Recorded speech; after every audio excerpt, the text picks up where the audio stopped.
Hello, my dear students. How are you?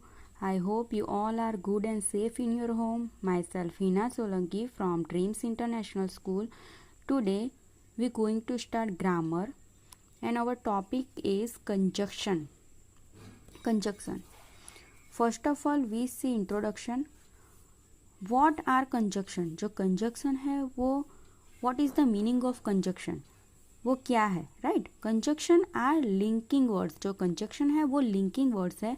There function is to join words. जो उसके function है वो क्या काम करते हैं? तो जॉइन वर्ड्स, फ्रेसिस और सेंटेंसेस. वो वर्ड, फ्रेसिस और सेंटेंसेस को जॉइन करता है. कैसे? How? For example, fruits and vegetables are good for health. Here our example is fruits and vegetables. Here two words join with conjunction and. दो word है जिसे कंजक्शन से ज्वाइन किया गया है कि fruits and vegetables are good for health. In second sentence we can jog in the park or on the track. Here two clauses join with conjunction or. We went to the library but it was close. हम library पे पहुंचे लेकिन वो क्या हो चुकी थी? बंद हो चुकी थी. तो here in third sentence two sentence join with conjunction but. In the first example the conjunction and is joining two words fruit and vegetables. In the second example the conjunction or is joining two clauses. In the third example दो two sentences जो independent sentence है और independent clauses are joined with the conjunction but. यहाँ पे two sentence है वो but conjunction से join किया गया है. Conjunction help us to make our language more compact. Conjunction हमारी लैंग्वेज को मोर कॉम्पैक्ट बनाता है. We can join two sentences and make them one. हम क्या कर सकते हैं? We can join two sentences and make them one. हम दो सेंटेंसेस को ज्वाइन करके एक बना सकते हैं, right? Let us have a look at some example. यहाँ पे कुछ एग्जाम्पल दिया गया है. The sentence he is a scholar, he is also musician. यहाँ पे एक सेंटेंस है कि he is a scholar, he is also musician. Can be sorted to the following sentence. अगर ये सेंटेंस को हमें शॉर्ट में लिखना हो तो कैसे लिखेंगे? He is a scholar and musician. दो वर्ड को हम कैसे ज्वाइन करेंगे? एंड कंजक्शन से ज्वाइन करेंगे. The second sentence is we can go to the park, if not we can go to the जू.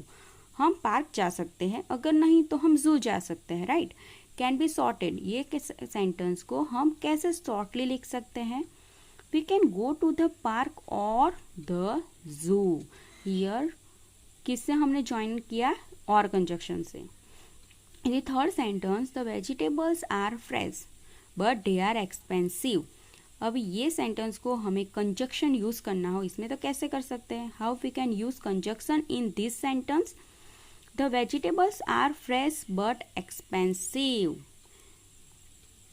Conjunction are of two main types, coordinating and subordinating. Here जो conjunction होते हैं उसके main two types के वो होते हैं. Firstly is coordinating and second is subordinating.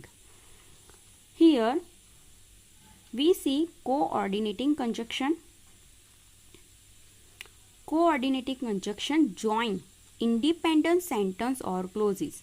जो कोऑर्डिनेटिंग कंजक्शन है वो दो इंडिपेंडेंट सेंटेंस और क्लोजेस को ज्वाइन करता है. This mean that the sentence are independent in themselves and do not need each other to complete their meaning. मतलब उन दोनों को जो इंडिपेंडेंट सेंटेंस है उनको एक दूसरे पे डिपेंडेंट नहीं है, राइट? मीनिंगफुल बनने के लिए वो एक दूसरे पे डिपेंड नहीं करते हैं.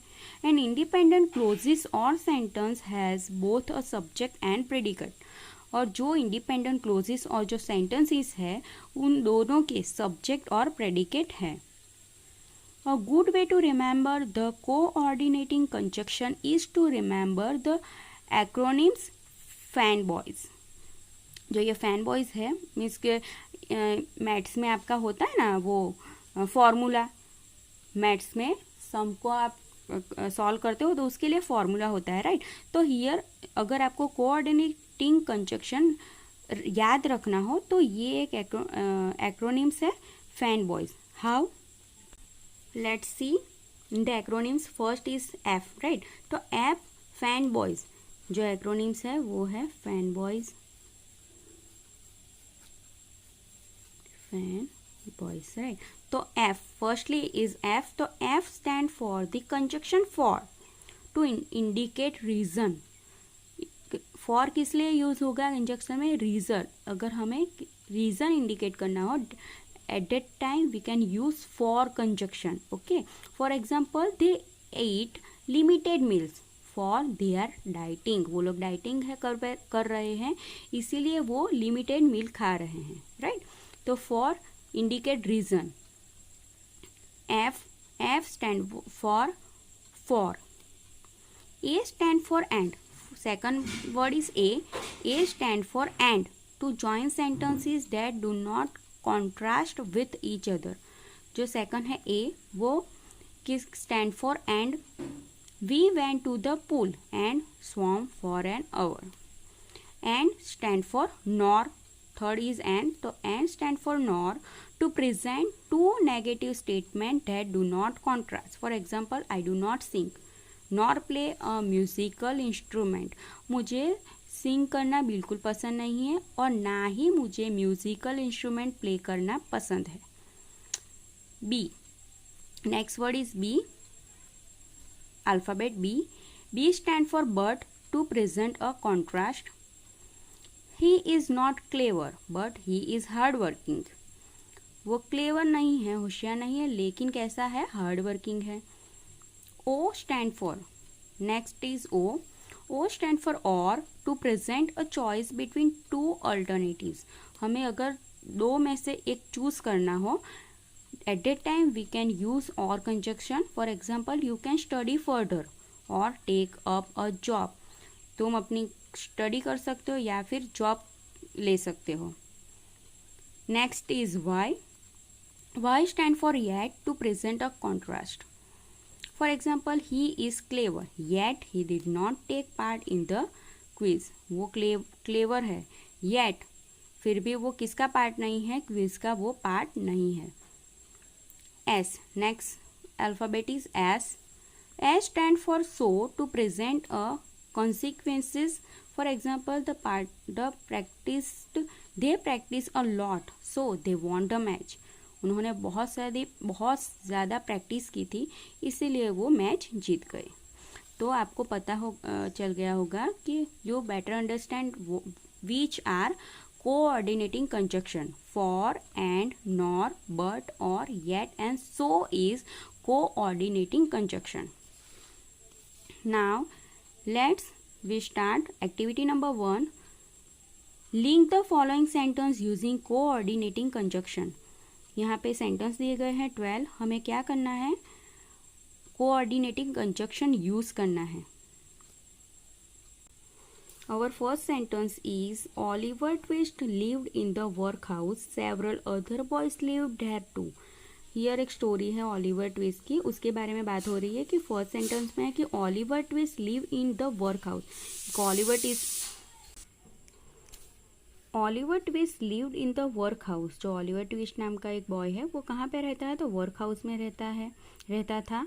Several other boys lived there too, दूसरे बच्चे हैं सेवरल अदर बॉयज, वो भी वहाँ पे रहते थे। तो हियर अगर हमें ये शॉर्टली लिखना है, कोऑर्डिनेटिंग कंजक्शन यूज करना है ये सेंटेंस में। तो Oliver twist and several other boys lived in the work house, ऐसे हम शॉर्टली लिख सकते हैं। तो कैसा क्या निकल जाएगा? लिव्ड तो देयर टू है वो निकल जाएगा और क्या लिखेंगे? ऑलिवर ट्विस्ट एंड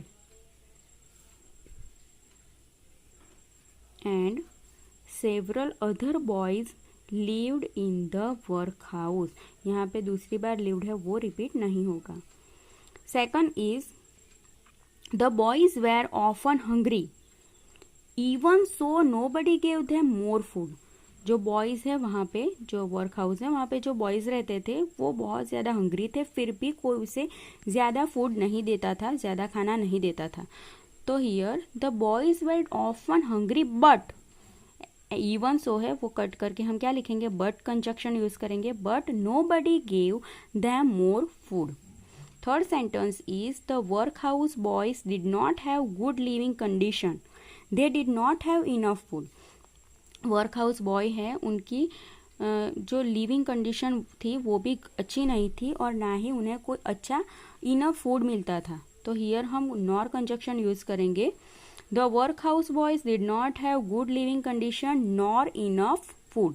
तो they did not have निकल जाएगा, कट कर देंगे और लिखेंगे हम nor. The workhouse boys did not have good living condition nor enough food. Fourth sentence is the hungry children did not ask for more food. This was because they were afraid of Mr. Bumble.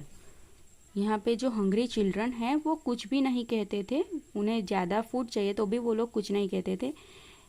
This was because, क्यों, क्योंकि वो डरते थे. किससे डरते थे, afraid of mister बम्बल से वो डरते थे. तो यहाँ पे हम रीज़न इंडिकेट हुआ है, right.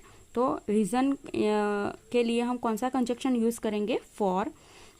The hungry children did not ask for more food, for they were afraid of Mr. Bumble. Fifth is the parish officers were entrusted to look after the children. However, they were unkind to them. तो यहाँ पे क्या कौन सा हम conjunction use करेंगे, but. The parish officials were entrusted to look after the children, but they were unkind to them. 6 is Oliver asked for more gruel.